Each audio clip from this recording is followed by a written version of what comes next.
Olá, boa noite a todos. Estamos aqui. Pensaram que hoje não ia ter o estudo, porque estamos 4 minutinhos atrasados.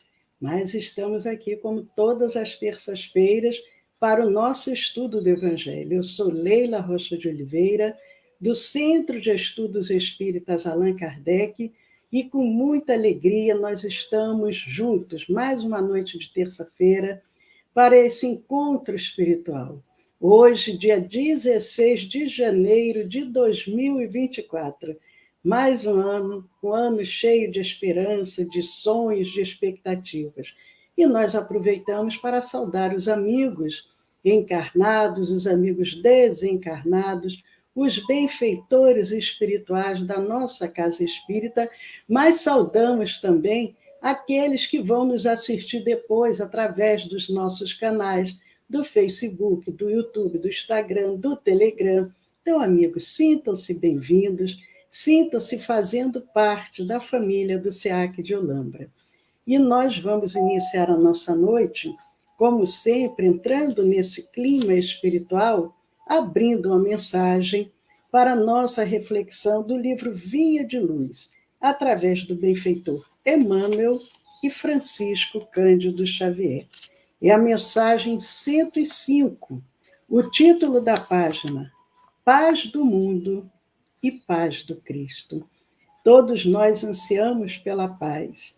E em João, no Evangelho de João, no capítulo 14, versículos 27, João traz uma fala do Mestre Jesus: A paz vos dou, a minha paz, ou melhor, voltando, a paz vos deixo, a minha paz vos dou. Não vou-la dou como o mundo a dá. Jesus. João, capítulo 14, versículos 27. E Emmanuel comenta essa passagem do Mestre dizendo: é indispensável não confundir a paz do mundo com a paz do Cristo. A calma do plano inferior pode não passar de estacionamento.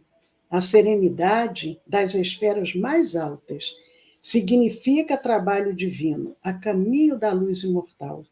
O mundo consegue proporcionar muitos acordos e arranjos nesse terreno, mas somente o Senhor pode outorgar ao espírito a paz verdadeira. Nos círculos da carne, a paz das nações costuma representar o silêncio provisório das baionetas. A dos abastados, inconscientes, é a preguiça, improdutiva e incapaz. A dos que se revoltam, no quadro de lutas necessárias, é a manifestação do desespero doentio. E Emmanuel vai enumerando.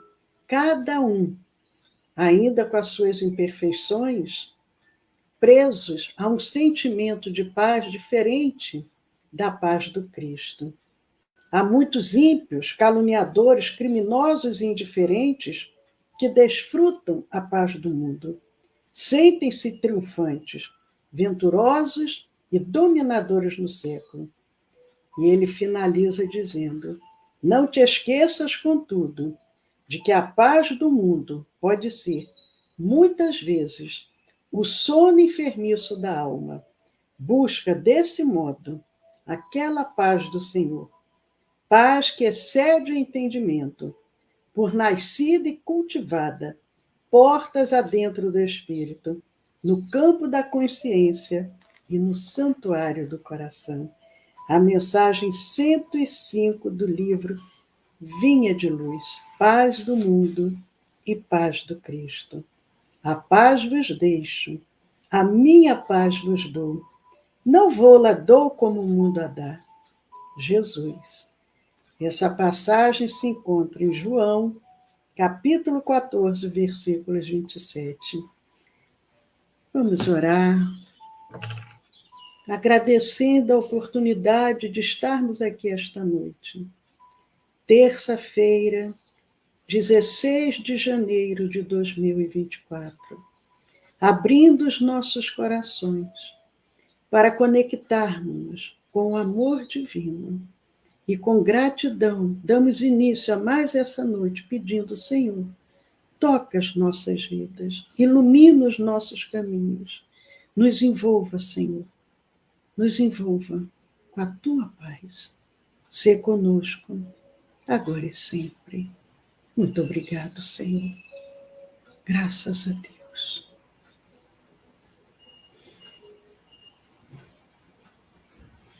Boa noite, Cirlei, boa noite, Tassimara, boa noite, Osnir Custódio, boa noite, Mariana Fosati, Sueli Reis, Marta Verso Rosa, boa noite a todos esses amigos e amigas tão queridas, tão especiais, nossa querida Rita Machado, Tânia Maria e outros que vão chegando ao longo desse nosso estudo, e aqueles que vão nos assistir depois através dos nossos canais do Facebook, do YouTube, do Instagram, do Telegram. Sintam-se bem-vindos, sintam-se fazendo parte da família do SEAC de Olambra.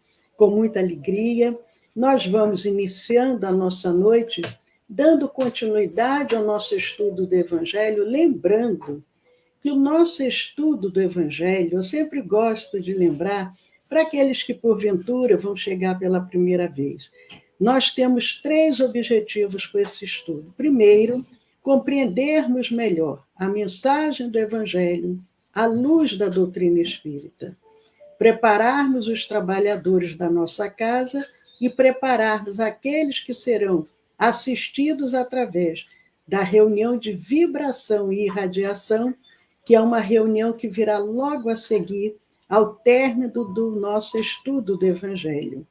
Lembrando que a reunião de vibração e irradiação, que é uma reunião de tratamento, ela não é ao vivo, que é ao vivo é agora o nosso estudo.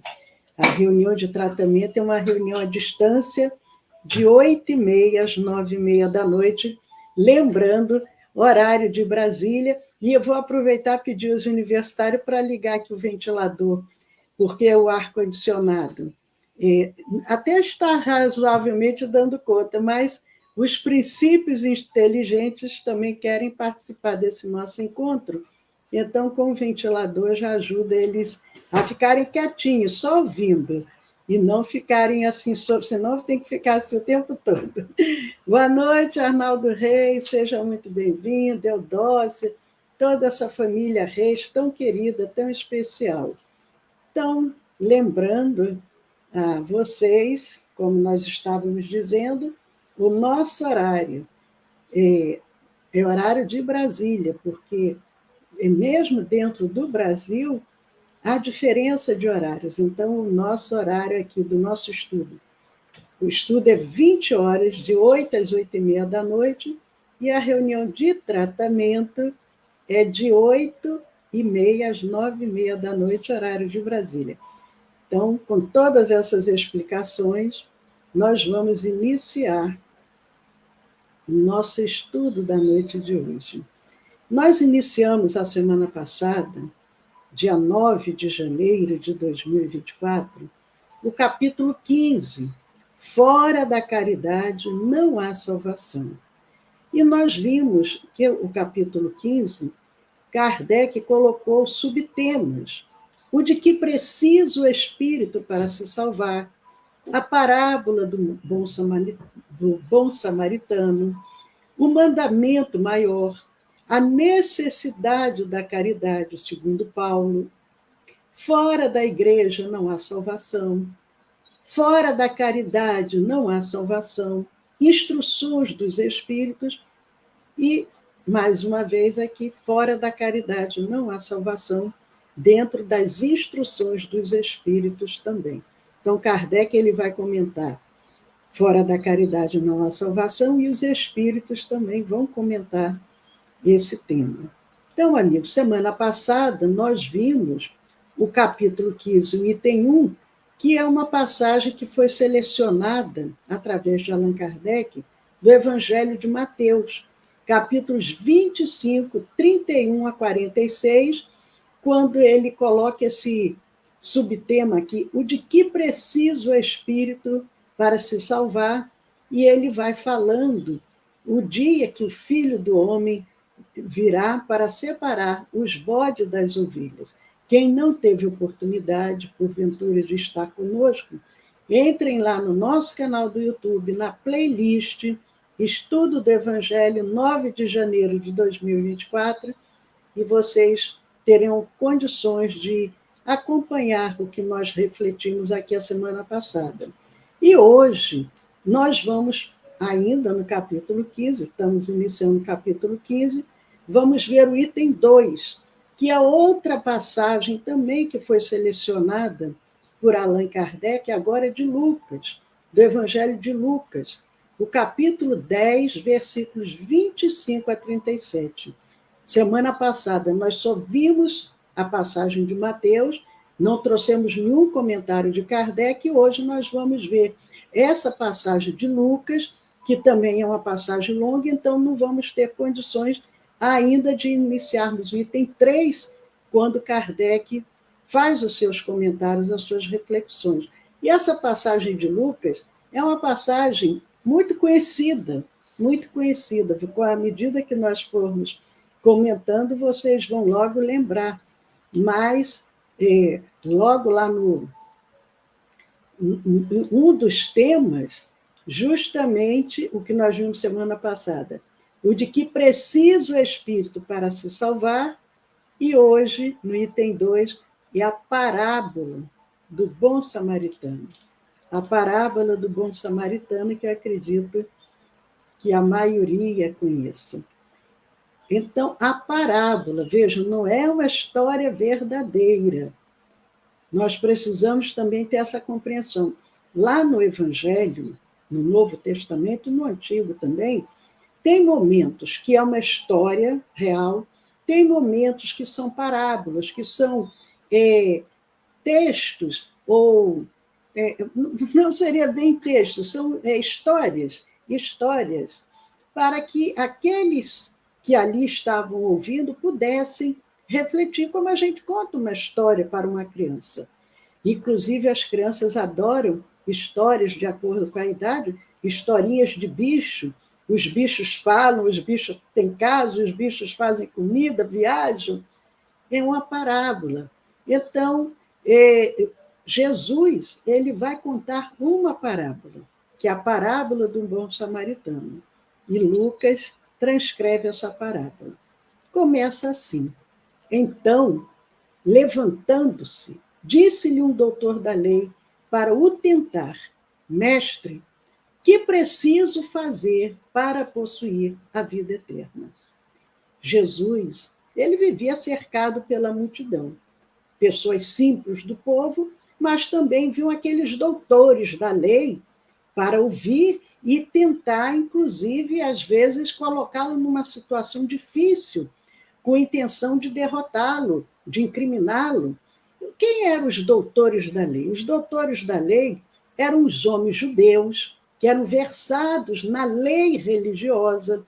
Então, não era uma lei civil, uma lei criminal, eles eram versados na lei religiosa, porque a religião para eles tinha os códigos que eram cumpridos como se fosse uma lei aplicada por um juiz.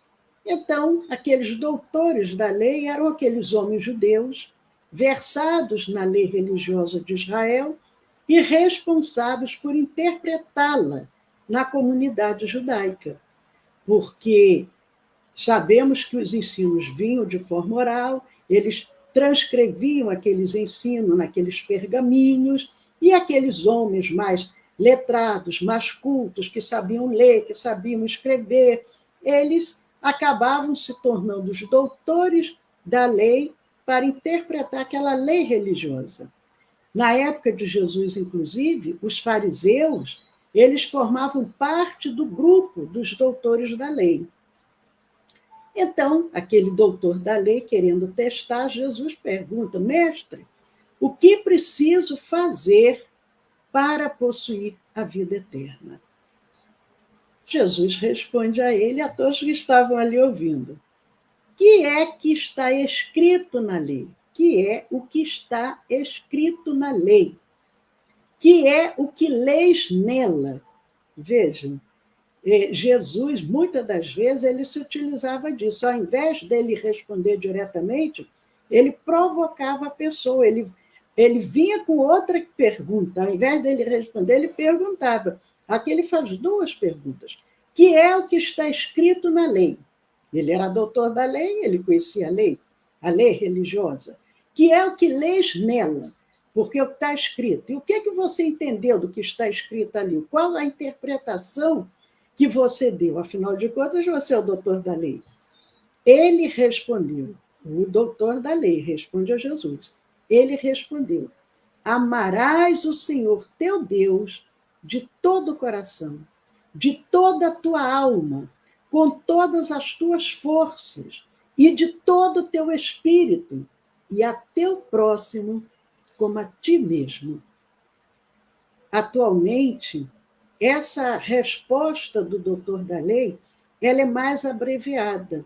Nós ouvimos o quê? Amarás a Deus sobre todas as coisas e ao próximo como a ti mesmo. Geralmente é assim que a gente aprende hoje em dia, ouve, lê hoje em dia. Amar a Deus e amar ao próximo.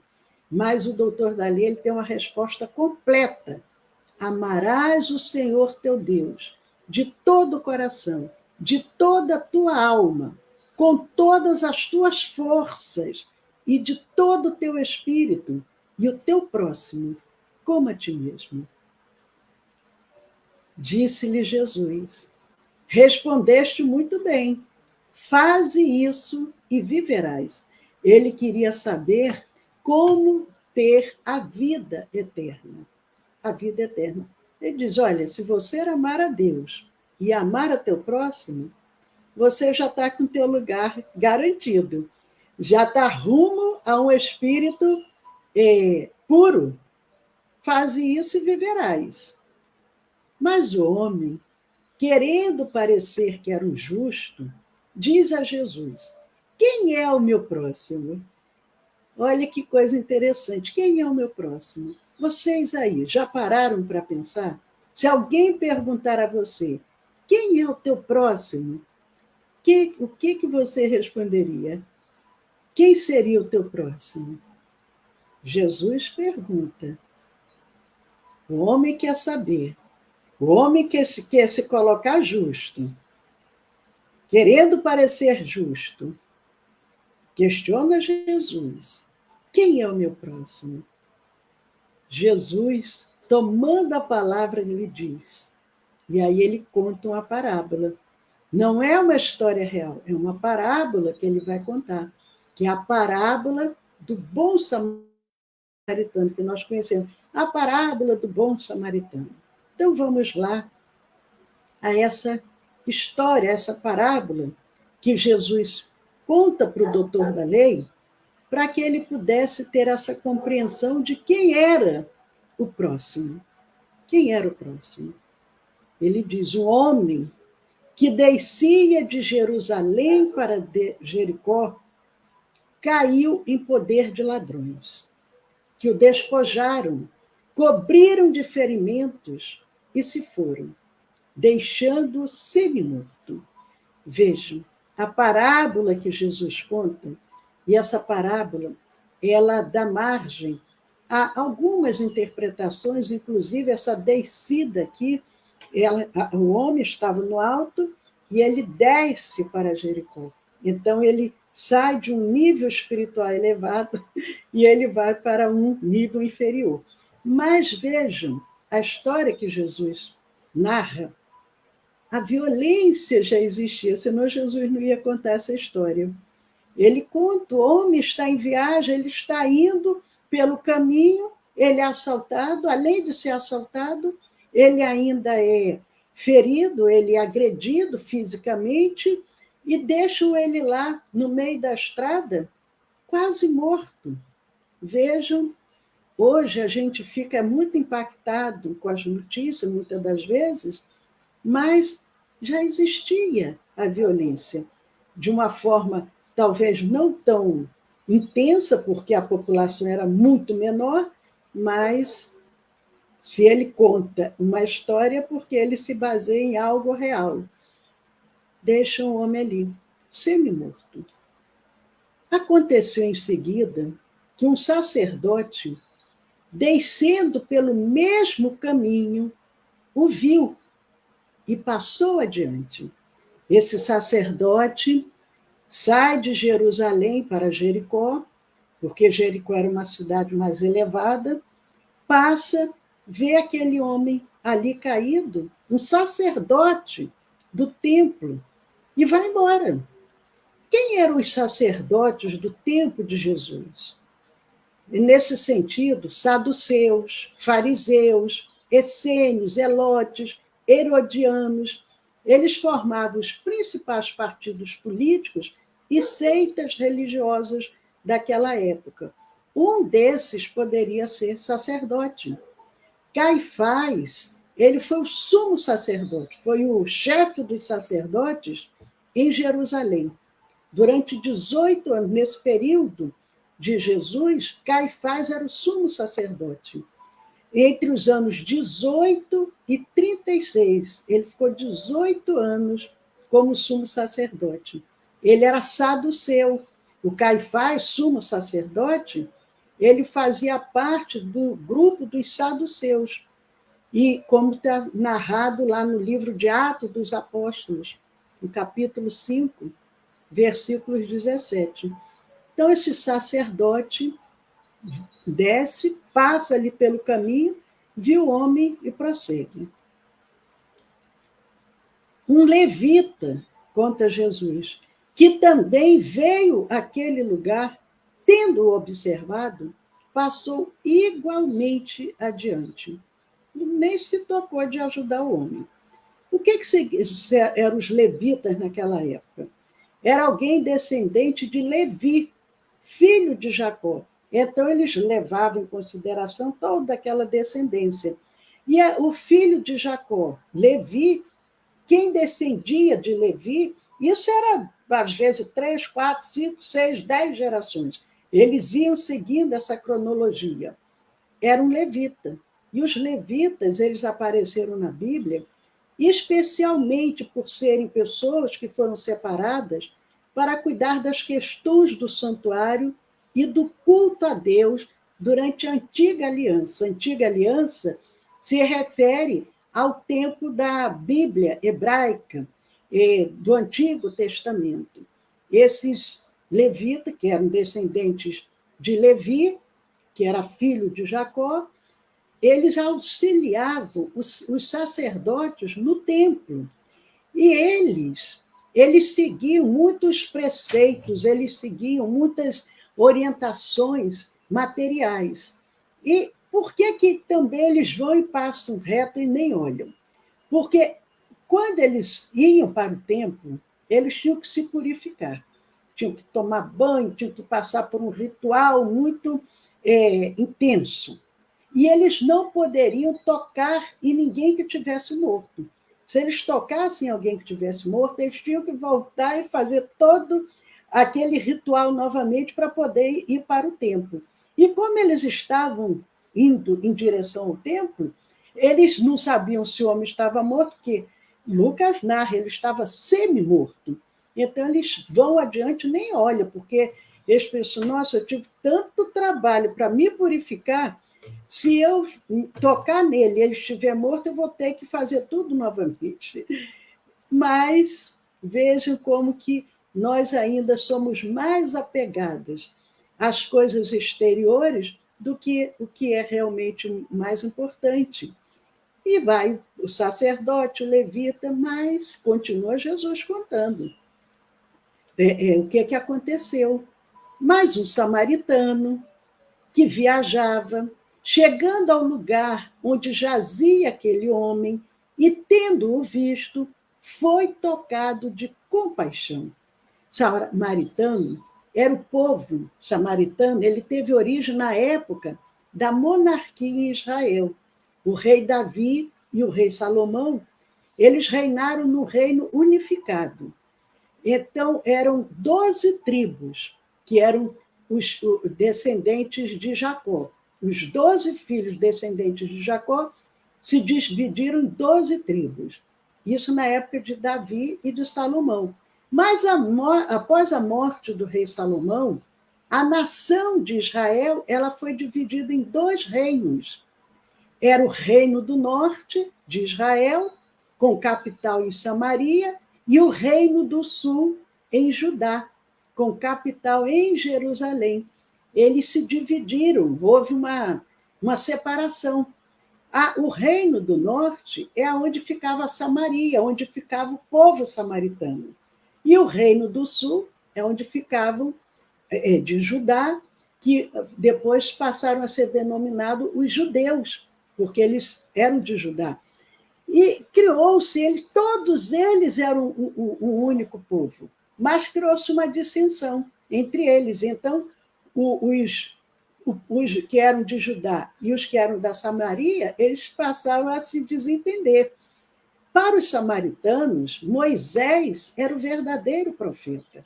Eles advogavam que o monte, vejam só o pequeno detalhe, como apegados às coisas exteriores. Os samaritanos, eles achavam que o Monte Gerizim era o lugar autêntico de adoração a Deus. Então, todos os samaritanos, eles deveriam ir para o Monte Gerizim adorar a Deus. É tanto que tem a parábola depois, ou melhor, conta, já não é a parábola, quando Jesus se encontra com a mulher samaritana à beira do poço de Jacó, ela quer saber de Jesus aonde que deveria adorar, se era no Monte Gerizim ou se era no Monte Sião.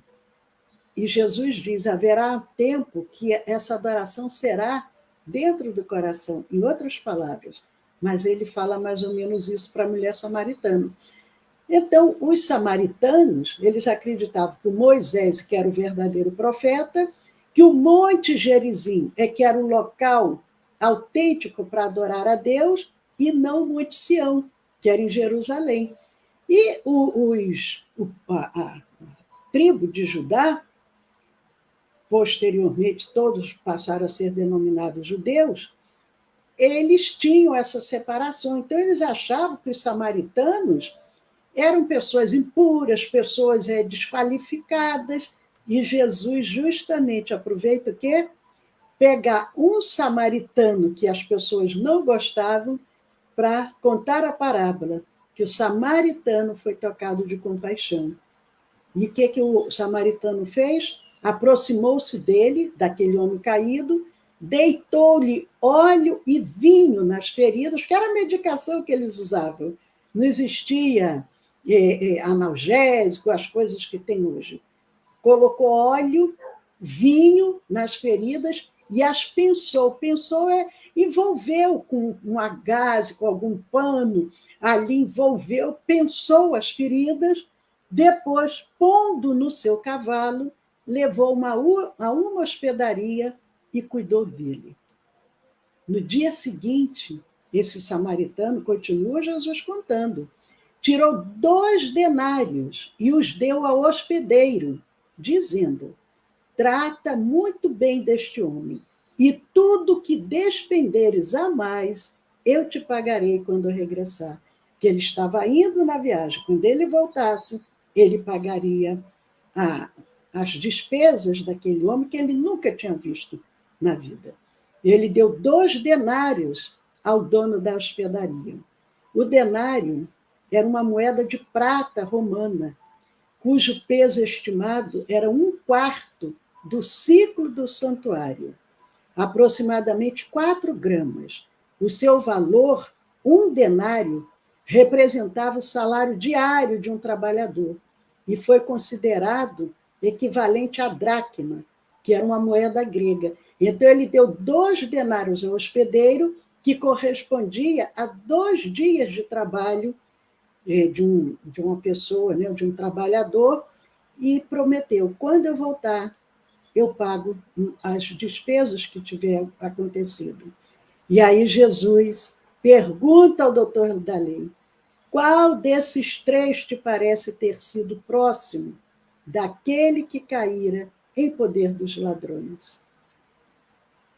O doutor respondeu: aquele que usou de misericórdia para com ele.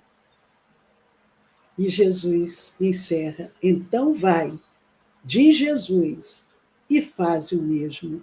Então vai e faz o mesmo. Lucas, capítulo 10, versículos 25 a 37. Amigos, amigas queridas que estamos aqui reunidos nesse encontro espiritual, já estamos encerrando, são exatamente 20 horas e 30 minutos.